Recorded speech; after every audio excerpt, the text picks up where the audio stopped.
Hey guys, this video is to demonstrate halfway to black, which is a method from Scott Robertson as to how to integrate objects into a 3D environment. At the moment, I brought in a box and I did a quick paint over, and it doesn't really have much color in it. It's quite grayscale, so none of the shadow color information or bounce light is on the box. But I created this with a grayscale background. There's still some things that don't work fully well with it, but I want to go over the principle of how light generally works, and yeah, so why halfway to black is a very useful method to use when grading and color correcting matte paintings. So to start, we take a box and we assume that it's matte, that it's not reflective, although all surfaces are reflective, at least a little bit. If we're taking a pure matte box and we're giving it a value of 20, meaning the color itself, its natural color is 20, anytime we have direct sunlight hitting it, it can light up to halfway to white and it can go in shadow halfway to black. That's the general rule. So if we have this value box here that's around a 20, which is here,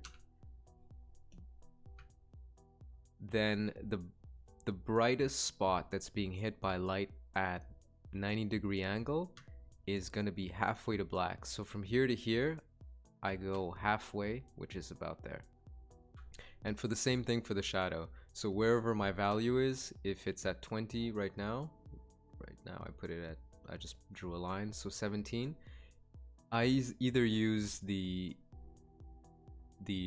brightness tab up here, or I check it myself in a color bar down here. So the shadow value would be around 10. Of course that changes once the sun starts moving around, and one of the reasons why it's halfway to black is, and not fully black in shadow, is because of the sky and the dome, the atmosphere. If we look at a shadow in let's say the moon, well, it's once it goes past the dominator shadow, everything is pure black because there's no bounce light from space coming around. But here we have a blue sky, which is normally around 50% blue, and it bounces light back into the shadow area. So if I turn on angled sun rays, if the sun moves around down here, it'll not hit at 90 degrees anymore, except for, let's say, the bevel. So the bevel will actually grab the highest amount of light, and everything else will get something lower, and it'll just proportionally go down. And as the shadow is being cast, this entire side of the box is not black. It should be black, but once we bring in the ambient sky dome, it actually bounces blue light back and it lifts it up to about 10. That's why halfway to black, as a general method, works well. Of course, as the sun starts going lower and lower and the rays start getting longer and longer with longer cast shadows, there's a bunch of different things that happen with light, such as the shadows take on more red and purples because it's mixing into the blue, and also saturation gets raised. There's more purple, there's more blue, but also the shadows get darker because the rays are longer, and so the sky itself bounces less light as well onto the shadows until it goes fully to nighttime. What else could I say about that? Well, and there's also occlusion. Occlusion is the light that bounces underneath, and in the areas like beveled areas where in 3D it's very often used as a dirt pass, but in actuality it's occlusion. And occlusion doesn't happen in light. It happens mainly in shadows and in areas where light doesn't bounce anymore. So corners and all of these parts would be occluded, but you wouldn't find occlusion in parts that are directly hit by sunlight. where that's normally seen in maybe older 3D softwares and renders is people would multiply their occlusion pass on top of their renders. And why that was wrong was because the light parts, meaning the direct sunlight, needed to be matted out to cut out all the occlusion so that the occlusion is only in the shadow area. So here I have a box. I put a 50% gray box and I started putting in all of my values. So I'm just going to go back and turn off these layers and go through them one by one.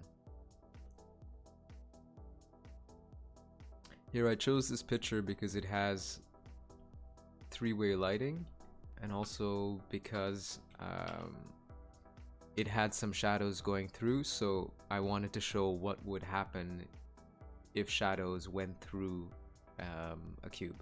So, and three-point lighting, if I did just side lighting, you wouldn't see what else is happening. So at the moment, if there's no value on this box, we can't actually tell if the box is open face, meaning going inwards, or outwards. It's the values that we put in that cheat the eye into believing that it's sitting in the actual space of the photography. So I've put in front, side, and the top. I also have the base there. And the first thing I did was bring in a shadow. I painted a mask and I used curves. And you can see here that I brought everything down to about halfway to black. So if I turn this off, this is what my curves layer looked like, and I brought it down till about halfway to black. I darkened it a bit more to match the shadows here, but you can see the double shadow that's happening here. That's actually incorrect, and I'd have to fix that. I'm gonna fix that now live since I'm there. The way I would do that is probably go and turn off the box. I'd come to my channels and see if I can grab a matte that would extract that shadow properly, this here. I'm going to duplicate the red channel. Now that it's duplicated, I'm going to raise the value of the shadows with levels. Something like that. I'm going to reverse the mask, which is Control I. Control click on the mask to select all of the highlights. Go back here and turn my mask, my shadow layer back on.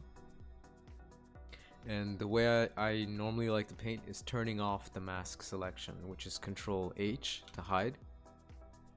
I'm gonna go and grab a soft brush and click on the mask layer itself. And if I press Alt and click on the mask, I can see that it's full right now. I actually want to take off a little bit of, I want to take off the shadow that's doubling up here. So I'm painting very lightly into the mask. Essentially, I want the mask to be blended with the rest of the shadow that goes here.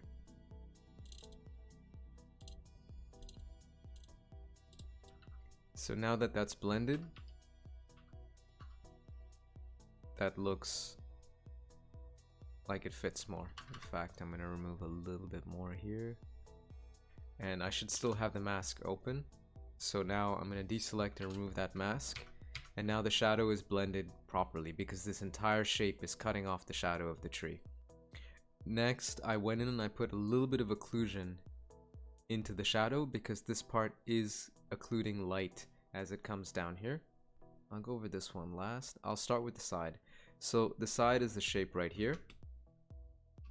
And so the way I calculated the shadow is I alt click, calculate the value of the box, which is at 50% gray. So my shadow is halfway to black, which is 25 right there.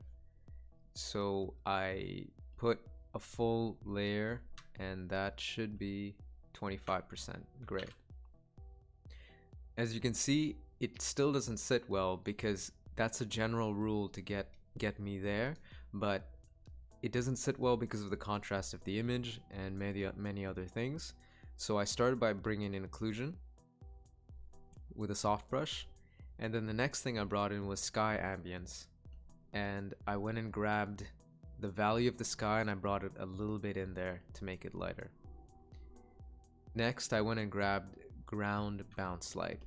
Now, the ground bounce light is the value that's here that's bouncing back here. This area that gets light is from the ambient light bouncing and the ground itself bouncing back here. It should actually carry the color and shade of whatever is on the ground. So here would be some browns and some greens should be bouncing back on a darker value. One thing to remember is that light bounces on shadow, shadow does not bounce on light. So this box, for example, is at 50, and if I come down here, this is at 35.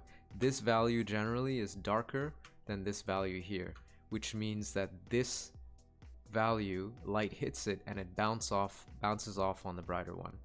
So technically, it would make the ground a little bit brighter.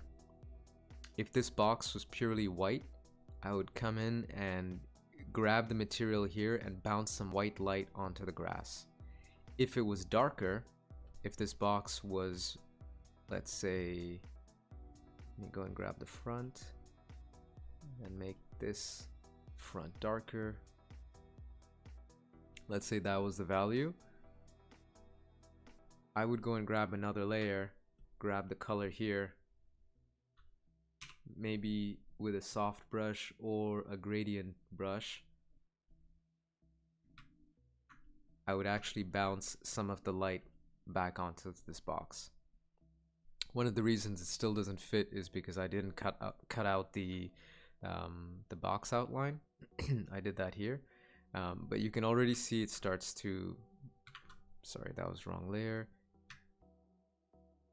You can already see that the bounce of the ground, if this front face is darker, starts to work more. So I'm just going to delete that, and you can see if I put it here, it isn't actually accurate to have a darker value on the lighter value. You can see it starts making the shape look a little muddy, and that's because the eye just normally knows that you wouldn't have light bouncing back on a lighter object. If anything, you would only have it as a reflective part of the object. So if this was not matte and a reflective surface, the more we would turn away from the incident angle, the more this green light would bounce and we'd see more of the green in the face. Take that off for now. So getting back to halfway to black, we have ground bounce, and then I brought a layer here. I'm going to bring in some color after. I'm just going to continue to explain in grayscale. Then we have the top here, and the top is in an incident angle that's much more angled towards us. So it's actually getting more bounce light from the sky. And if I was to trace the shadow, the sun rays of this object, we could say that the front gets more light than the top, but the top is more angled away from us. So it's getting light from the sky up here. So I put in sky ambient. The other thing that would make this box sit well is that where the light does hit at about 90 degrees is the brightest spot. So I brought in a few specular edges. I didn't do the full line across because there's a shadow projection on the entire box. And for the shadow projection, I did halfway to black and I just upped the contrast a little bit. And then on top of that, I brought in some occlusion. So essentially, I'm always looking at the angle. I'm checking which side is being cast in shadow, making that halfway to black as a base, checking the angle of the sun rays, bouncing the light of the sky back onto the shadow, making sure occlusion is there, and after that I take care of color and saturation, reflectivity, material, texture, all of that comes after.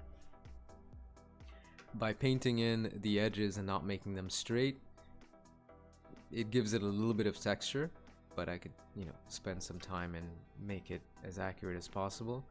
And if I come back to bring some light here, what we really want to have this sit properly is color.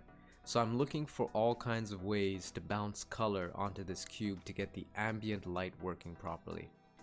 following the rule of light goes into shadow and not the other way around, I would say that this box has a chance of having a bluer tint of shadow because the sky itself is blue. So two ways of doing that. I'll grab the side here, and you'd start by going into the shadow value, color balance. I'm going to go into the shadows, and I'm going to bring in a little bit of blue just to see what that does. Click on preserve luminosity, turn it off. I'm trying to match something closer to what's up here. This is the first way I'm doing it, but I might change that. So I've got that. It's a darker value. Too blue. Something like that. And then I can lower the opacity and just edge it in a little bit. So let's say I edge it in like that. The thing about this is that it won't apply everywhere and these parts will be darker. Right now it has occlusion on top of it, which helps. It's got sky ambient, which also helps, and it's got ground bounce. Now the ground bounce light, I'm going to select all and I'm going to delete it. I'm going to look for a soft brush and I'm going to look for the angle of how this light actually hits here, and for that I'm just going to change the angle a little bit and widen it. Grab some green. And all of this part here, I'm just going to bring in a little bit of green. And just a hint of brown. And I should go back into occlusion, and I'm just going to darken this a little bit as well too. And I'm grabbing the value that's there, some of the darker value. In the ground bounce, I am also finding that this is a little strong, so I'm going to grab with my soft brush, go to clear. Could do with a layer mask too, but sometimes just okay to paint. So that's for the side, and then the front itself, even if it's a gray box, actually I'll just work on the top. And for the sky, I'm gonna grab a gradient, grab the value of the sky, bring that in, grab some white, bring that in, sky ambient, and I'm gonna lower that down as well, just a hint of it. If this object was reflective, it would actually carry some of the whatever it's bouncing, and it would be even helpful to get some of the browns here if it was really reflective, but in actuality it would be reflecting back the sky up here. For the edges, I painted with pure white, but I think it would be good to bring in just a little bit of yellow into the highlights because the sunlight at this point is a little bit more yellow. It has a little bit of red in it. That's for the edges. So if I do it back and forth, it's a tiny difference. Then I'm gonna go back to the front, which is this here. Delete those. I had occlusion here. I put some occlusion in the highlights, but it doesn't work very well. So I'm gonna grab my soft brush and paint it out. It doesn't work with what I said earlier either. And you can see how it makes the object look a little curvy. The only reason it could also look correct is because the eye would think that it's dirt, that's grime that's built up on the bottom. But if this box was completely straight, it actually wouldn't do that. The sky ambient, which again only has value, but I would bring in a little bit of blue. Sorry, a little bit of skylight, which is closer to yellow. And with the shadow projection here as well, I would bring in some blue into it. And cyan. And then for the shadow itself, I'm going to turn on transparency mask so I can paint into what I've already painted. and I would grab some of the brownish value that's here and bounce it back into the shadow.